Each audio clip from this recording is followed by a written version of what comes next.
Holy crap, they're actually doing something with the Prince of Persia license that isn't a movie tie-in. It's a miracle. So this is Prince of Persia: The Lost Crown. We got a review code from Ubisoft for this, but you know, nothing special for now, except just a basic bit of gameplay and some first thoughts. I'll probably end up doing a full playthrough of this at some point, though, because it's quite fun. I enjoy it. It's like Ubisoft saw Metroid Dread and were like, hey, we can totally do that. And then they did. And it's good because Metroid Dread was good. That's certainly good to hear. I'm happy that it turned out really well. Been hearing all the good reviews for it, so I'm excited to actually play this myself when I get the chance to. Yeah, it's a pretty darn fun game. I would be playing more of it right now, but I'm like knee deep in a game of Skyrim Wildlander, and that's the kind of game where I know if I let myself get sidetracked, I'll stop playing. So I don't want to do that. So I'm not doing that. But I did have a pretty fun time trying this game out. The Metroid Dread comparison wasn't just me being petty about the similar genre. It does actually feel a lot like Metroid Dread in that it's fast and snappy and quite challenging with the parry timing and all. But in any case, we are playing as a guy named Sargon. He is not the prince. They learned their lesson since Prince of Persia 2008, and they aren't just chucking some rando at the screen and calling him the prince for marketing purposes.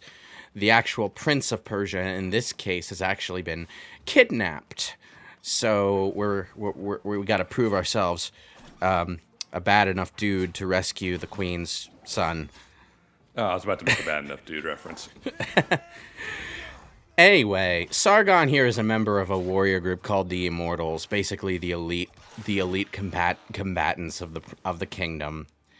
I'm not exactly sure where this story fits in, or if it's just in its own separate continuity or what. I haven't really looked it up yet, but it has nothing to do with the Sands of Time games as far as I can tell so far, but the Sands of Time are here, apparently, as part of the story.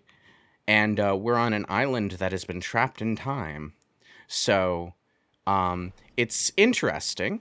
It's definitely a more original take on bringing back the Sands of Time concept than they did in Forgotten Sands, which was kind of just, well, Sands of Time, but with different sands and different excuses for time travel. Or time rewinding, whatever the case was. Like there. Yeah, this island is sort of trapped in a magical time vortex kind of thing. I'm not really sure how it works yet. So I'm not sure if you gain time rewinding powers at any point after this, but I haven't gained them yet, so they're taking their sweet time. And that's nice. Could just be like the Morph Ball in Dread. Yeah. I mean, I really liked Forgotten Sands, the HD version, specifically, but it did kind of feel like the time rewinding power was sort of shoehorned in. The fact that it was sand again was kind of funny, because even the prince was aware of how redundant that was, but in any case, we just had a short conversation with the boss. That is basically that character's role. She is the boss for Metal Gear Solid. You know. Did she betray us? Yeah, mentor figure, gives us some inspiring speeches at the beginning of the game, and then immediately turns turncoat. I'm not really sure what's going on with the story here. It's not the best presented thing in the world, as you can see. We're doing the whole visual novel thing, but it's okay. I like the story so far. It's just that, some of the dialogue is a bit clunky on account of not really taking very much care to naturalize the more video gamey elements of what's going on. But it's a Metroidvania, so it's pretty standard stuff in that regard. The gameplay more than makes up for it. Just, don't expect the kind of emotional storytelling that you got out of Sands of Time your first time through. I don't think any of the Prince of Persia games really topped that, to be honest. They tried, but Maybe Two Thrones got close. And I did enjoy Forgotten Sands, but the story was a bit, phoned in. yeah. Great game, though. Great game. I guess I should give Prince of Persia 2008 a little more credit. It did do some pretty good character writing, even if the story, surrounding that was a bit bland.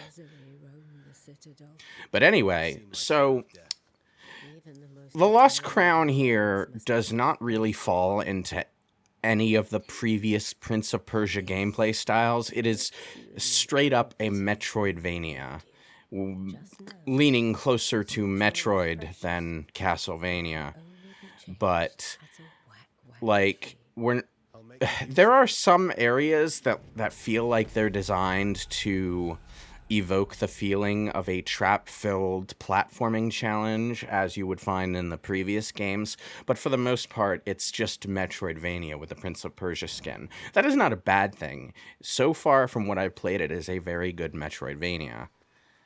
It also has a pretty damn nice graphical style, even if it's a bit low budget. The art designers have done a lot to pick up the slack. Well, I've heard that this game was designed for the Switch first and then made for everything else. Well, I could understand that. I'm not complaining. It's a pretty relaxed game in terms of the specs you need to run it. It's well below my rig, and my rig is pretty mid-range at this point. Fairly old. It can run most new games competently, but you're not going to be getting any, PC Master Race 4K playthroughs out of me. I can run Baldur's Gate 3, but I cannot run it and record it at the same time. That's where my rig is sitting. So, first thing to praise, the game runs well. Not super demanding. I couldn't give you a breakdown of how good the porting optimization is, but, if it can run on my rig, it can probably run on yours if you have a gaming PC in 2024 at all. The game, as far as I know, is only available on Ubisoft's app, though, which I'm not super fond of. Oh, this is actually pretty neat. This NPC, he has a bunch of combat challenges you can do and a free training mode, so you can just get in some practice. You're gonna need the practice because even on normal mode, the timing is fairly tight, and you do take a lot of damage when you get hit, especially if you mess up a parry. It seems you take more damage by messing up a parry than just not trying at all. If you parry someone who comes at you with one of those shiny yellow attacks, you get, a flashy cinematic parry, which is nice. But red attacks are unblockable, as you would expect, so you have to dodge slide out of the way. It's funny, this is the least original combat system in the entire Prince of Persia series, but it's probably the best. I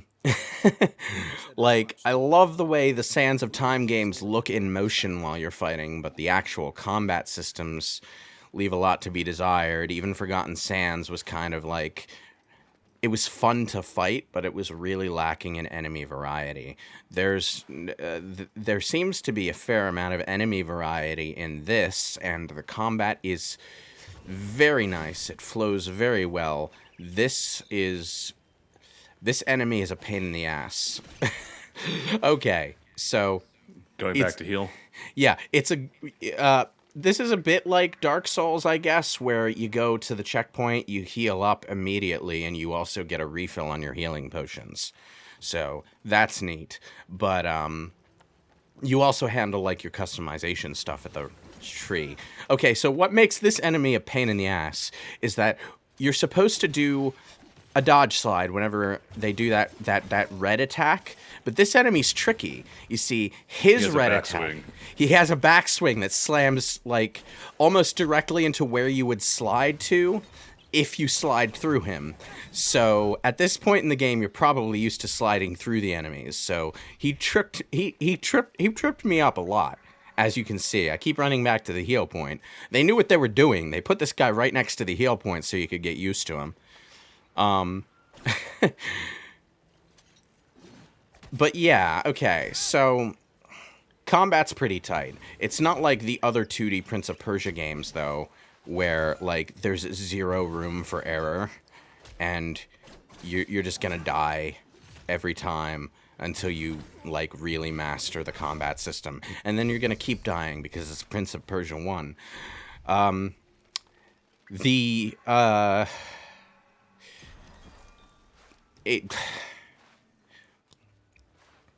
When I heard that they were making another 2D Prince of Persia, I thought at first that they were going to go back to that old style, because they did do Prince of Persia Classic back on the 360.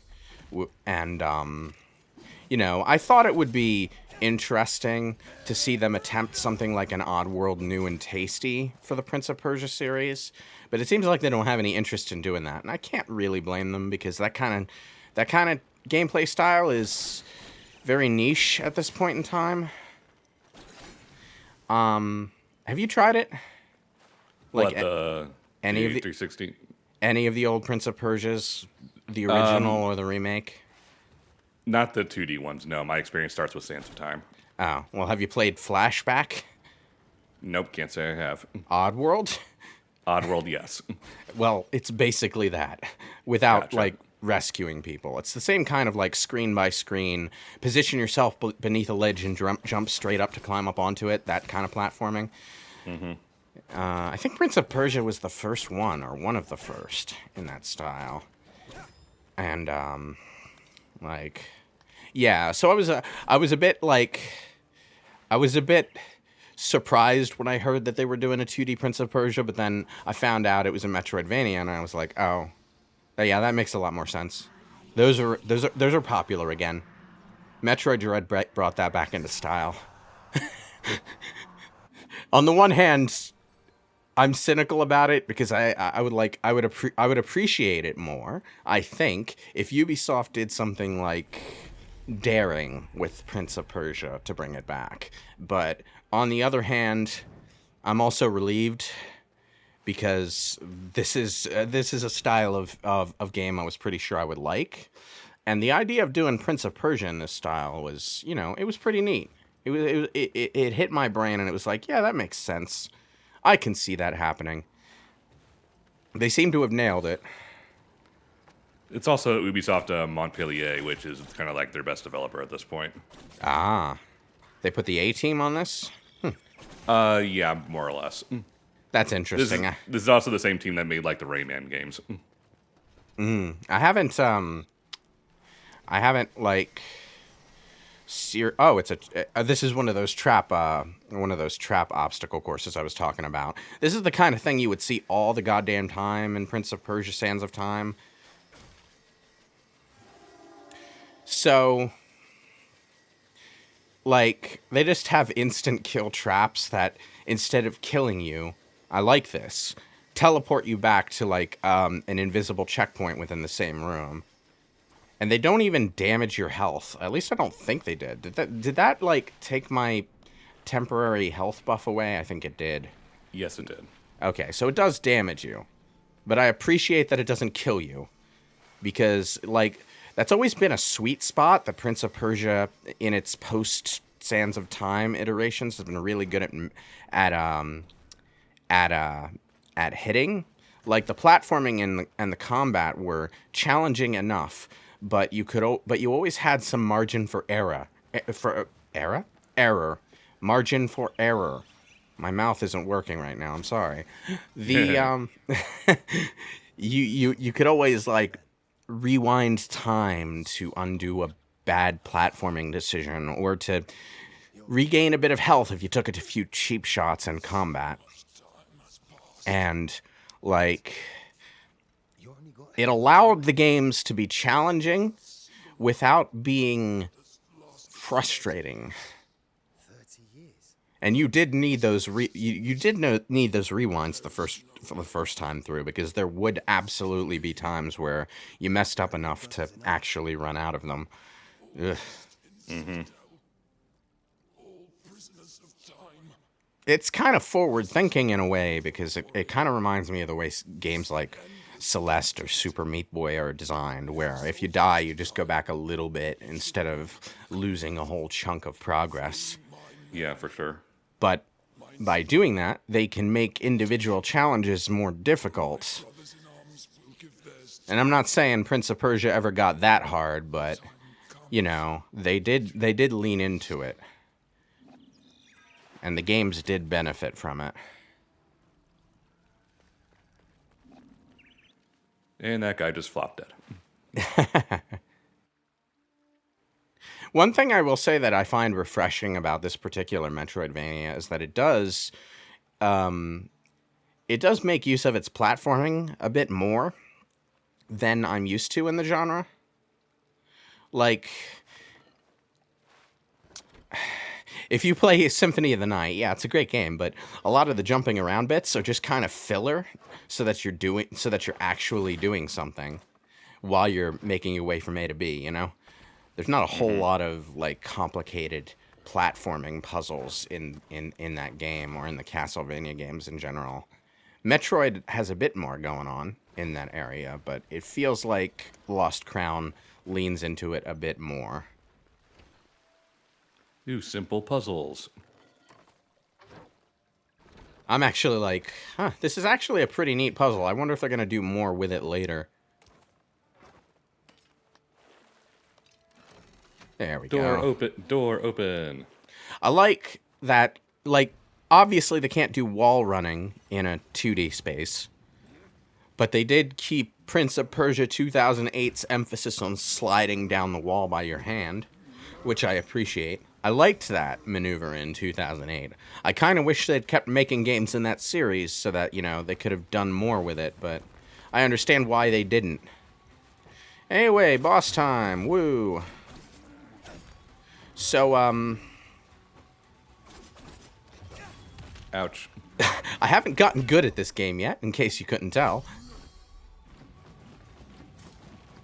You see, if you mess up a parry, you lose so much more health than if you just get hit normally.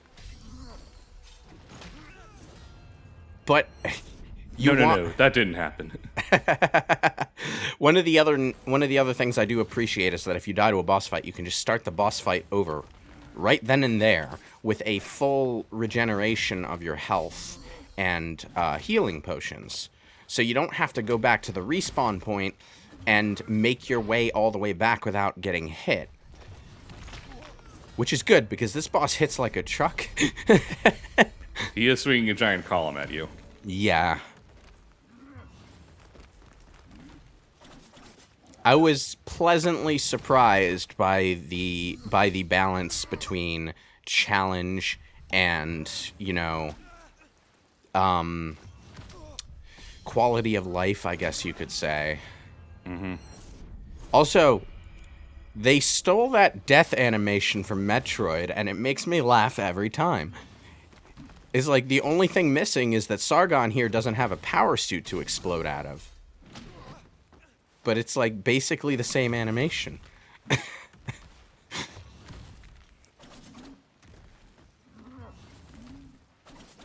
this guy seems pretty straightforward. He just wants to hit you with his big column.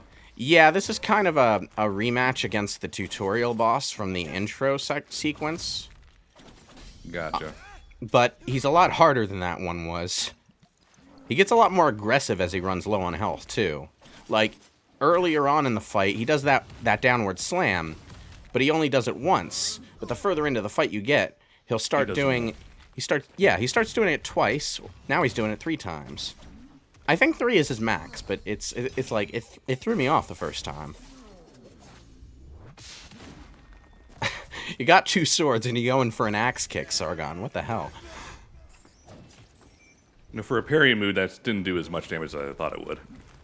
Oh, it was a pretty meaty chunk of his health bar, but, you know.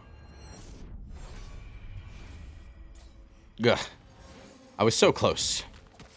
You'll get him this time. One of the things I do want to mention, I didn't think to show this when I was recording, but there is a custom difficulty mode in this game.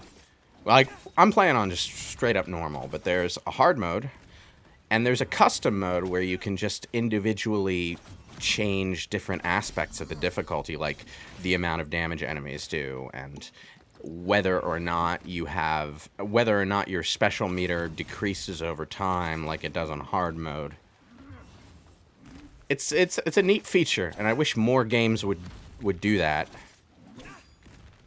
I think that's more of an indie game thing at this point, but it's slowly creeping into major publishers nowadays. Yeah. Baldur's Gate 3 had that function added in one of its patches, I think. And I think it was always a thing in one of the at least, yeah, it was always a thing in Pathfinder Kingmaker. But those are RPGs, so I imagine it's easier to balance there.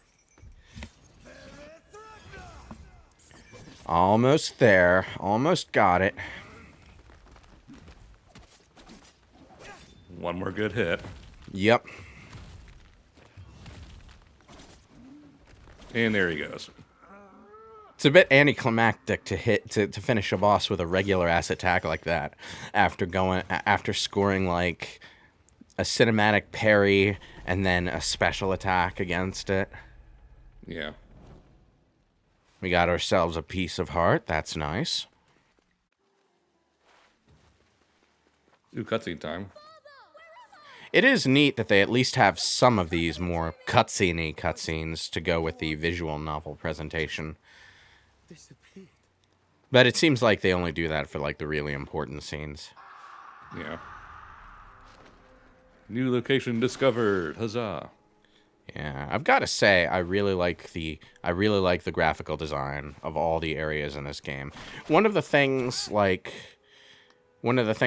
was a little bit underwhelming about going back to Sands of Time in this and such is that they do tend to stick to just like specifically the aesthetic of one setting, and they do vary within that a lot, but you're still in a Persian castle, you know.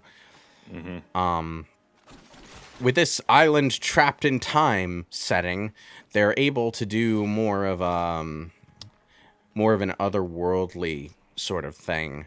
And they do keep everything like vaguely within the realm of what you would expect on a mystical island where the bird that chooses the ruler of Persia is supposed to live, but you know, there's more creative range to be found within that location setting.